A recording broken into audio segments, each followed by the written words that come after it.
Hey, welcome back to that 70s Card Show. John Keating here. Basement Tapes number 264. Just want to give a shout out to Jetty Spaghetti, the greatest dog ever. He's over there. He's in the studio engineering, running the controls, the knobs, and the dials, and the faders, and the mute buttons. And he's in charge of all the commercials. So if you hear a commercial pop in, it will have been done by his mighty paws. But here we are, 1974. Topps traded, first of its kind. Say what you want about 72. Say what you want about late editions later on, but this truly was I don't want to say groundbreaking, but it certainly was the first of its kind. Dedicated a set for traded, formerly unwanted players, perhaps players now welcomed into a new clubhouse with open arms. And there's some legendary players in there, both Hall of Famers, near Hall of Famers, and folks that had great baseball seasons. I have the entire set of 44. Let's get to it, shall we? Says there's 44, average value 65 cents, total value $28.50. Of course, no rookie cards here. That would be crazy to have a rookie card traded back in the day. They can do whatever the heck they want now, but back then, you will have been an established player going from an established major league team to another established major league team. None of this right out of Eastern Gateway Community College to the Boston Red Sox and getting a card to commemorate that. We didn't do that back then. $8 to $20 is the supposed value of complete sets here. The cards in this 44 card set measure 2.5 by 3.5. The 1974 Topps traded set contained 43 player cards and one unnumbered checklist card. The fronts have the word traded in block letters, and the backs are designed in newspaper style. Card numbers are the same as in the regular set, except for they are followed by a T. No known scarcities exist for this set.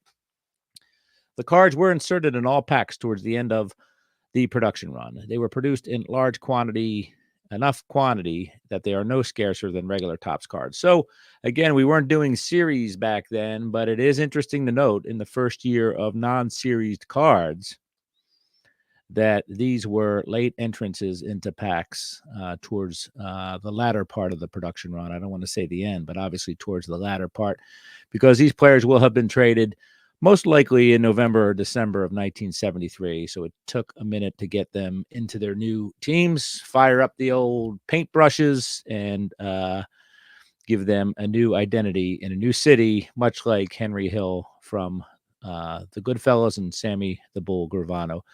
Valued cards, top three. There's some Hall of Famers. Let's see how they do here, though, okay? Let's wait for it. Juan Marichal, he's a Hall of Famer. He's card number one in value.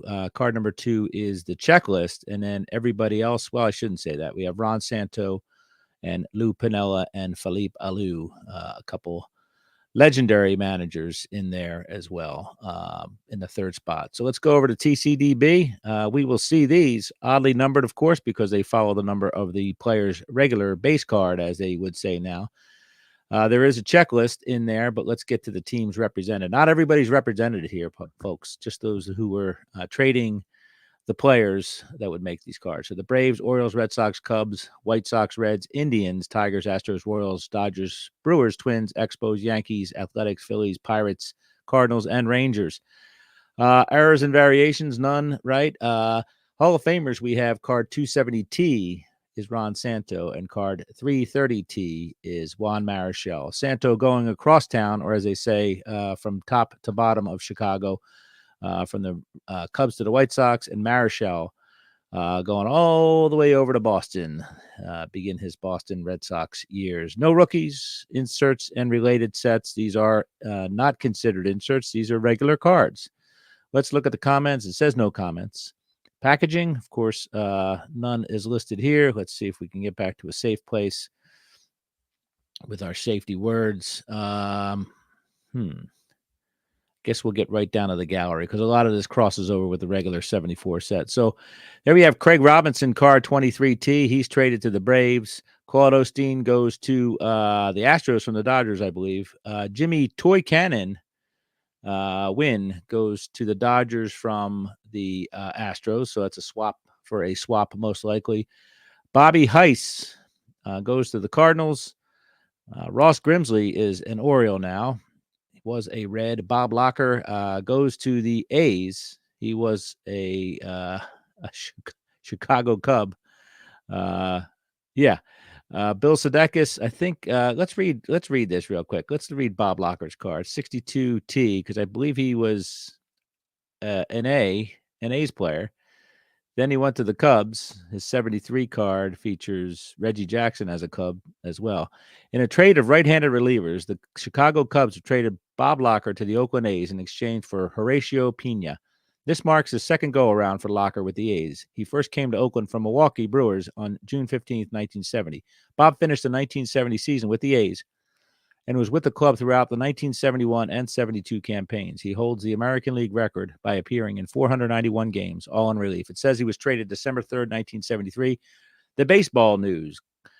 So there you have it. Bob Locker is airbrushed in from the A's to the Cubs in the 1973 Topps card. Again, Reggie Jackson as the Cubs center fielder in Oakland Coliseum. And then they trade him back to the A's. So it wasn't that hard for the folks at Topps to find a picture of Bob Locker in an A's uniform at Oakland Coliseum right there. So Bill Sadekis is a New York Yankee.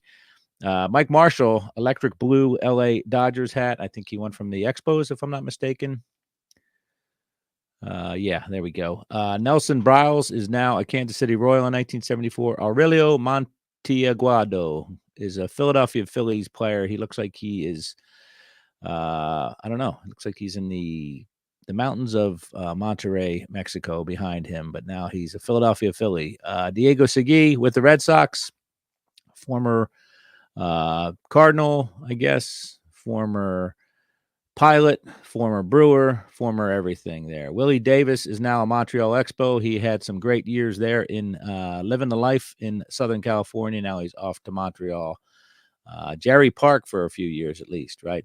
Reggie Cleveland goes to the Red Sox. Lindy McDowell, who would pitch forever, it seems, card 182T, is a Kansas City Royal. Fred Sherman, Sherman, I guess, is card 186T. He's an Astro now. George Mitterwald is a Cubs player. He's traded to the Cubs, and he was in Yankee Stadium for his previous shot there that's been doesn't need to be airbrushed. Just kind of tip that cap up so we don't see your allegiance. Ed Kirkpatrick is now a Pittsburgh Pirate. Bob Johnson, hatless Bob Johnson, Cleveland Indians. Ron Santo all redded up there with his hat. Airbrush, they used a lot of paint there, and he is a Chicago White Sox. Barry Lersch is an Atlanta Brave. He used to be a Phillies player, I believe. Randy Hundley now with the Minnesota Twins from the Cubs. Juan Marichal traded from San Francisco to Boston. Pete Richard went to St. Louis from the Dodgers. John Curtis also went to St. Louis from the Red Sox. Lou Piniella is now a New York Yankee, which many of us, I guess, would equate him as a player, at least a ball player, as a Yankee. He was a Royale. Gary Sutherland is a Detroit Tiger. Kurt Bovacqua, Pittsburgh Pirates. He goes from Kansas City to Pittsburgh. So one baseball outpost to another, although in the 70s, Pittsburgh was the place to be if you're a ball player. Jim Ray, Detroit Tiger now. Philippe Alou, proudly sporting his newly painted Milwaukee Brewers hat. Steve Stone, Chicago Cubs there. He goes from the White Sox to the Cubs for Ron Santo and some other people, I'm sure. Tom Murphy is a Brewer. He's got his collar up. He's popping his collar, as they say. Horacio Pena going to the Chicago Cubs from the A's for Bob Locker. Eddie Watt, Philadelphia Phillies, going from Baltimore. That's for you, Drew. Cesar Tovar, Texas Rangers from the Philadelphia Phillies. Philadelphia Phillies get Ron Schuler from the Atlanta Braves. Cecil Upshaw goes to the Cleveland Indians. Merv Rittenman goes to the Cincinnati Reds. Merv Rittenman, not George Mitterwald. So I'm all confused there. Luke Walker's a Detroit Tiger. Larry Gura is a Texas Ranger. He went from the National League because I could see what appears to be Candlestick Park back there in the background. Jim Mason is a New York Yankee. And let's see what's going on the last page. Tommy Agee goes to the Dodgers from the Expos, it says. Terry Crowley, Texas Rangers from the Orioles. Fernando Gonzalez goes to the Royals. And there's your checklist. your green checklist, lime green, avocado green, 1974 baseball trades checklist. In the back is that classic 74 Topps green. 2 asterisks TCG printed in USA. So there's your traded set. Interesting comments about people saying that Traded thought they were supposed to trade the cards, that it was a game that Topps was putting on, but we read about that in a 1974 overview, but it's not. These are players that were on the move, and an update series or set, as you will, done for what I believe in whole for the first time. Obviously not discounting the 72 version, but this certainly was a full-fledged effort to make light of what was going on here. So they dipped their toes in 72 and 74. They're definitely up to their nether regions here. So that's the Basement Tapes, number 264, 1974 Topps Traded to Baseball.